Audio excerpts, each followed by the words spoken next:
Hello, my lovelies, and welcome back to another episode of the Mommy Vibe. I'm your host, Keira, because I needed another hat to add to my pile.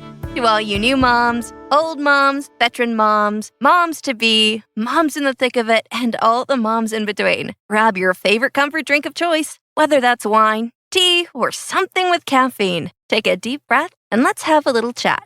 And to all of you doing chores, I hope I can entertain you for the next few minutes. For this episode, I wanted to start off right the bat of the idea of your identity as a mother. The identity of motherhood. It's gonna get a little bit touching, maybe a little bit heartbreaking. I guess that's just my personal experience. But I wanted to get real right off the bat because this is an important topic to me because it's been so important in my journey, this idea of identity. Grab the tissues, possibly. Also, if my mother and or mother-in-law are listening, I'm sorry. I promise you influence my journey more positively than negatively, but I have to be honest when I talk about these things. My motherhood journey starts a lot sooner than a lot of people would think. It starts way back before I even met my husband. I had to grow up fast. After my sister was born, my younger sister, everything kind of changed for me. That's when I kind of started my motherhood journey. I know that sounds really weird, but I took on a parenting role when I was 12. Now, my mother has apologized for this when she realized that's what happened, and she works really hard to make it up to me, and we have a really good relationship now. But when I was 12, with everything going on at home, my dad wasn't there. I mean, he was there, but he wasn't there. And my mom needed someone to be her emotional support. And, well, being a lonely 12-year-old that I was, decided it would be me. My sister and brothers weren't going to do it. And I wanted to protect my little sister as much as I possibly could because I didn't want her to go through any of the stuff I went through. And I still feel like that a lot. But after my sister was born and I took on those roles at home, they kind of leached into school life. And though I didn't have any really good friends, I had acquaintances that I was friendly with. My nickname all throughout high school was Mama Kiki, because Kiki was my nickname. And everyone knew me as Mama. I was the mom friend. I was the person you went to through advice. I'd mother everybody. I'd lecture people because I knew they could do better. So I already lived in this mother-like mentality around everybody. And it was terrifying, the idea of growing up, because I didn't know how I would find somebody who I didn't see as needing to be mothered. And that sounds really sad that I felt like it was my responsibility just to take care of everybody. But then I met my husband, and I think for the first time, I didn't think about what my future as a mom would look like. I just wanted to be with him. I felt safe, I felt seen, and I felt loved. And I knew from the first date that I would marry him. And I did. But then I decided we should not wait to have kids, and I got pregnant very quickly after my marriage. It was my choice. It was mostly me who pushed for it. I'm not going to lie, but looking back on it, I don't know if it's because it felt right or if I was in this space of that's what I had to do. All I was taught growing up was to be a mom. I mean, yes, I graduated high school with a cosmetology license, and I had a dream to do stuff, to be a voice actor and all this stuff. But with how I was raised to be a mom. I was raised to be a wife and a mother, and that's all I really knew what my future could be after I got married. So then I had my son, and life was a little bit hard because I was lonely before. All I had was my husband, and my family wasn't necessarily there for me unless I could do something for them. That's how life had always been. If I was being useful, then I was wanted. And so what's more useful than a mom? Everyone at church, after I had a child, all they cared about was the baby. And all I could talk about was the baby because I didn't have anything else anymore. I tried every day to try to keep the house clean, try to figure out what to do because all I had was a crying child and chores. And my husband would come home. And I remember that first year was so rough those first couple of months, we lived in our apartment still, and it was absolutely awful because my husband would come home, hold the baby, play games, and I would go into the room and be alone. I remember feeling that now that he had a baby, I wasn't useful anymore. And it always felt like he was coming home and asking me to clean one more thing, that this in the house needed to be clean, this in the house needed to be clean. I felt absolutely empty for the longest time. And then when my husband went out to sea because he was in the Navy at the time, I got so depressed. I didn't want to hold my child. I felt so empty and it was so hard. But I got through that. And I did eventually voice to my husband how I was feeling, and things started to get better. And then I got pregnant again. Sort of an accident. We were talking about having another one when it would be the right time, and we just ended up pregnant. And, well, my husband then got knee surgery, and life kind of went sideways again, and everything was a struggle. I still couldn't make friends. I still couldn't talk to people. I didn't have anybody, and all my life was a wife to my husband and a mom to my son and my soon-to-be daughter. And every time my mother-in-law would come visit us, because at that time we lived all the way across the country near my family, it just felt like I wasn't important. She went there to see her grandbaby and her son, and I know she wasn't intending that. She is an amazing woman, and I love her to death. But it felt so lonely because it just didn't feel like I was a person anymore, and that's really hard to go through. Then more shifts started happening. My husband left the Navy, so I decided while he started up school, I would go to work. I worked at a PetSmart as a dog bather, and for a little bit, I felt a lot better. I felt like I was doing something. It was great, but it did a lot of my health. It wasn't something I actually wanted to do. I loved being around dogs, but it wasn't making me happy. I just felt like it was something I needed to do, and then when I got home, it was all this stuff still needed to get done. And my husband needed me to focus at home because he had his schoolwork, and I felt awful when he had to watch the kids while trying to do college. So eventually, because just I couldn't take the stress, we decided to change things again, and I was again a stay-at-home mom. And I tried to make friends. Tried being friends with some of my husband's friends who he made after he started going to force reserves. Even worked for our friend for a little bit, and it was nice. And slowly I started to build back some confidence, some person. I wasn't really sure who, but I was building something, somebody. I was being useful. And I think that's the key thing. I felt that I always had to be useful to somebody in anything and everything that I did. And I was tying my happiness to making sure everybody else was happy. My whole identity was making sure others were happy my whole entire life. When we had our third one, my brother and his wife had their first. And after our third one, every time that I went over to my parents' house where my sister-in-law and brother were living and my mother at the time, everything was about my sister-in-law and her baby and trying to help her. And every call I got was about somebody needing something from me. I remember going over there sometimes and just breaking down because my husband was doing college and I felt so alone and overwhelmed. And then I felt guilty for crying in front of my own mother and my sister-in-law because they needed me to be there for them. And I know that sounds absolutely ridiculous, but sometimes it's so hard when you put this identity in your head of tying everything to somebody else. That guilt is so hard to get over, to feel like it's okay to take up space. I was 22, 3 kids, all under the age of 5. My husband was now in college, and it was in the middle of a pandemic too. That was crazy. And I got 0 support from my family, 0 support from the people at my church.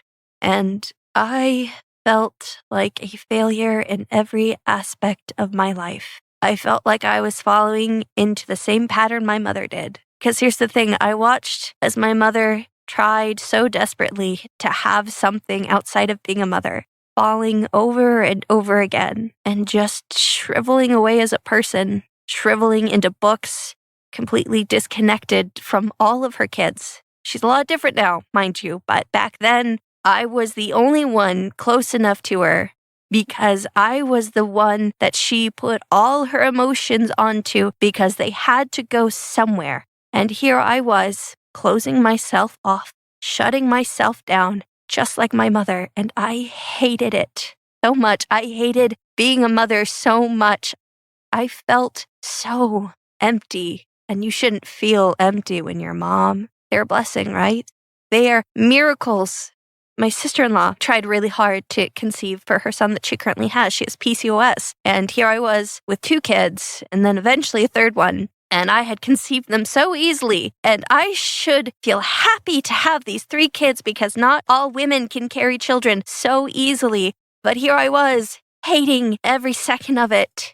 One day, my husband needed me to watch the baby because she wouldn't stop crying and he had homework to do. And I couldn't get the baby to stop crying. No matter how hard I fed her, I changed her everything I possibly could do. Until I put her in her bassinet, I sat in a corner of the room and I broke down.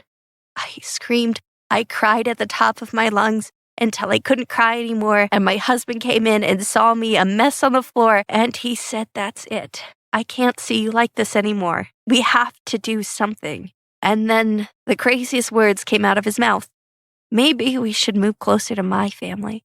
That was the scariest sentence he had ever said to me because his family lived all the way across country. I had never left Virginia my whole life since I moved there when I was 1. We just moved around to different cities, but I had always lived in Virginia, and he wanted to move across country to his family where I didn't know anybody. Well, I did know somebody. I do have one relative, or I had one relative up here at the time. Now I have 2, but I didn't know anybody other than his family and that one family member that I had out here. That was crazy. Drop everything, move within a month with 3 kids and 2 dogs? But I couldn't deny that he was right. Couldn't deny that the only reason why I was saying no was because I was scared when I knew in my heart I needed to. So we moved. We moved all the way across country, 5-day road trip. His mother came down to help us. Bless her soul.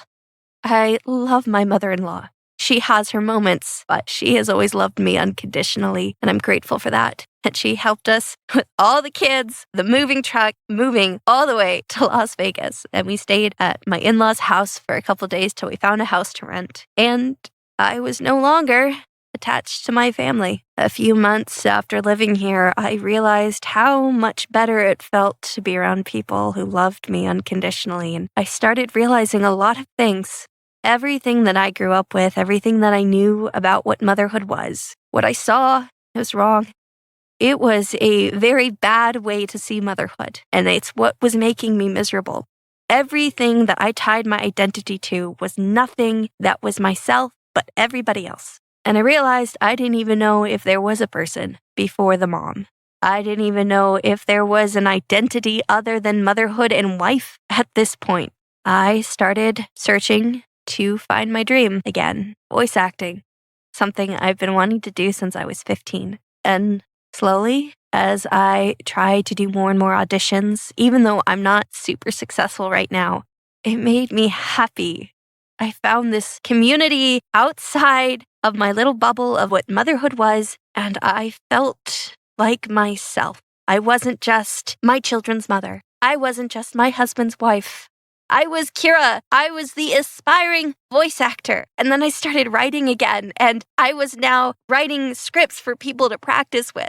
Sure, I still carried that mom moniker with me everywhere. I became chat mom on Discords, and I still have a hard time not talking about being a mom because that's about 95% of my day is being a mom still.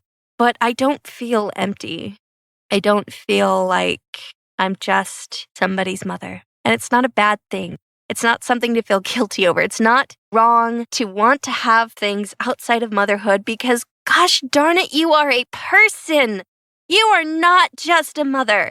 A mother wears so many hats. We do. We are nurses. We are teachers. We are comforters. We are guidance counselors. We are career specialists. We are cheerleaders. We are literally everything that we possibly can be without breaking. And sometimes we still break. So we need to have something that's just ourselves to remind us that we are a person, because before you were a mom, you were somebody's daughter. You were somebody other than just a wife or a mother. It's okay, fully, absolutely okay to feel fulfilled as a mom. But I'm going to tell you right now, even the moms who love being a mom, who feel so fulfilled, they have their communities, they have their thing that help them make them feel like a person and not just a mom. We are people. We make mistakes. We have hard times. We have emotions. We have feelings. We yell and we scream. And oh, how we get frustrated with things in life, because kids are amazingly chaotic and know how to push every single button they possibly can. In the 2 years that I have moved out to this state, away from the family I knew, I had to cut off family members because all they did was remind me I was never good enough. Wasn't a good daughter, a good sister, a good cousin, a good granddaughter, and of course I'm not a good mother to them, but I knew I had to protect my kids from that.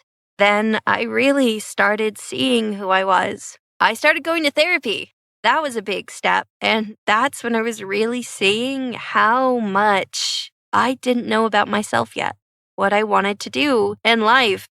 I started building an identity that wasn't just surrounded about being a mom or somebody's wife. I started to grow as a person. And I've done so much in such a short time. I've done 3 audiobooks. It's not a lot, and they're not very good, honestly. But I've learned a lot from those experiences, and I taught myself how to start professionally script writing to try and greenlit a TV show. And I've never been happier than creating this show that's centered around a character that I made when I was 5 and have been working on the story for years and years. I originally wanted to make it a book, and now it's going to be a TV show, hopefully. I'm working very hard to get it to a TV show. And I am glowing with joy whenever I get to see the progress, get to hear back of what people think about it. And my identity of being a mom hasn't gone away. I'm still trying my best, and I'm not perfect, but I'm a lot happier with my kids. I'm not so overwhelmed. I'm not so empty. They still have a hard time understanding that I get bubbles and I can't always have them climbing on me. And I still feel guilty because I'm not there at a point where I could be the happy mom all the time.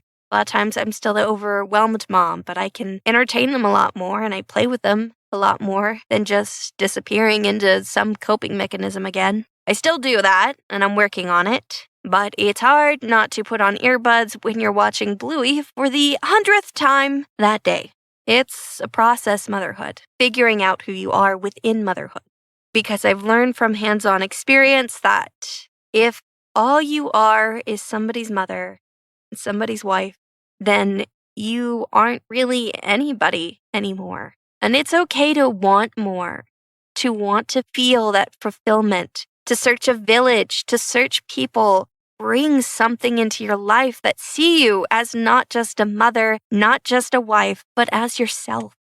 Ladies, if I can get you to understand anything from this episode, is that you are worth every penny, every cent of gold, whatever that looks like to you, whatever makes you feel whole, makes you feel like a person, it is worth it because you are worth it. Your identity does not stop at being a mom. You are more than that, and you have always been more than that. Mom is just a title that is a cape that we tie around our necks and make everyone think that we are perfectly, absolutely amazing at it, even though we are all falling straight on our faces. We are not just sitting here and putting on our Wonder Woman outfits and forgetting the Diana underneath the Wonder Woman. Don't ever feel guilty for taking up the space that you need to feel like a person, because gosh darn it, you deserve it. Out of everybody in the world, I promise you, you deserve it. You're beautiful, you're wonderful and amazing, and your kids should get the chance to see you. Because I can tell you right now, having a mother in your life that is empty, that only sees herself as a mother, makes it very hard for you to try and strive to do anything more. be that example in your children's lives.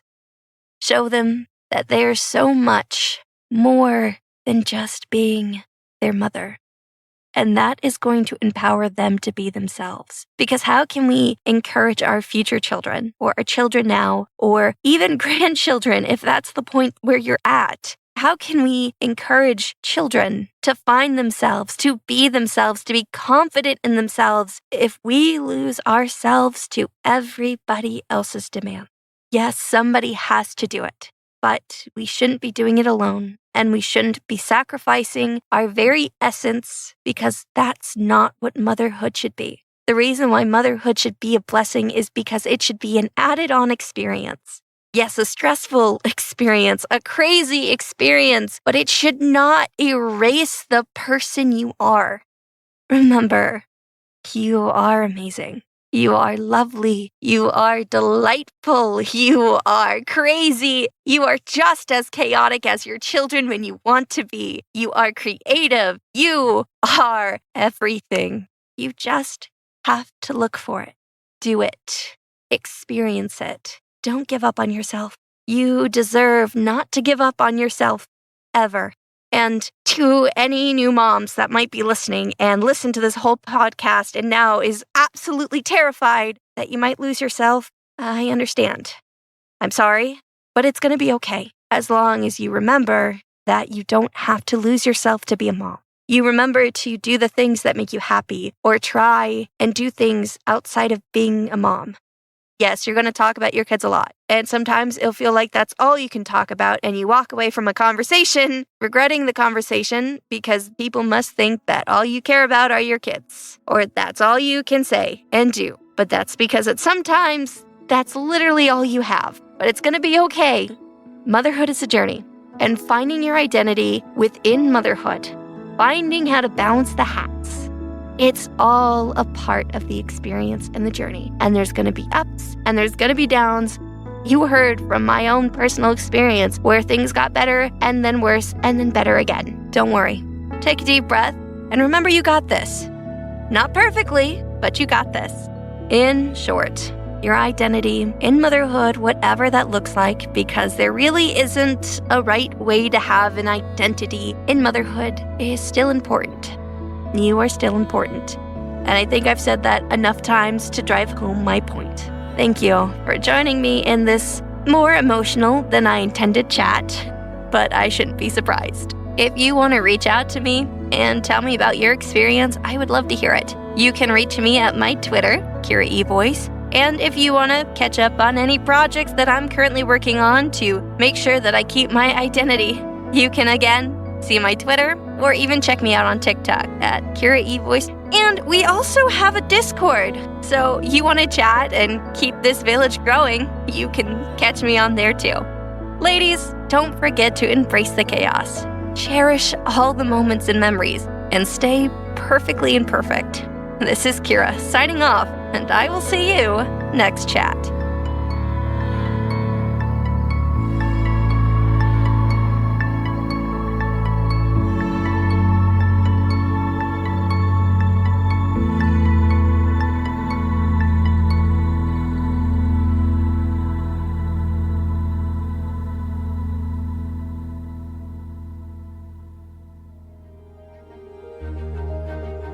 Thank you for tuning in to this episode, proudly presented by the APNM Group, a subsidiary of Algebra Productions, LLC. We strive to produce content that informs, entertains, and adds value to your day. We value your input and would be delighted to hear your thoughts in the comments about this episode.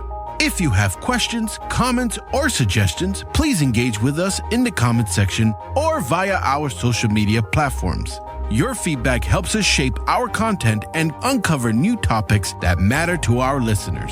If this episode resonated with you, we kindly ask that you rate and review this show on your preferred podcast platform. Sharing this podcast with friends and family helps us reach more listeners and continue delivering content you enjoy. For more information about the podcast, the host, or our parent company, please visit the link in this episode's description. Also visit us on YouTube and Rumble to see and hear every content produced by Algebra Productions. Thank you once again for your time and support. Until next time, stay tuned and stay inspired.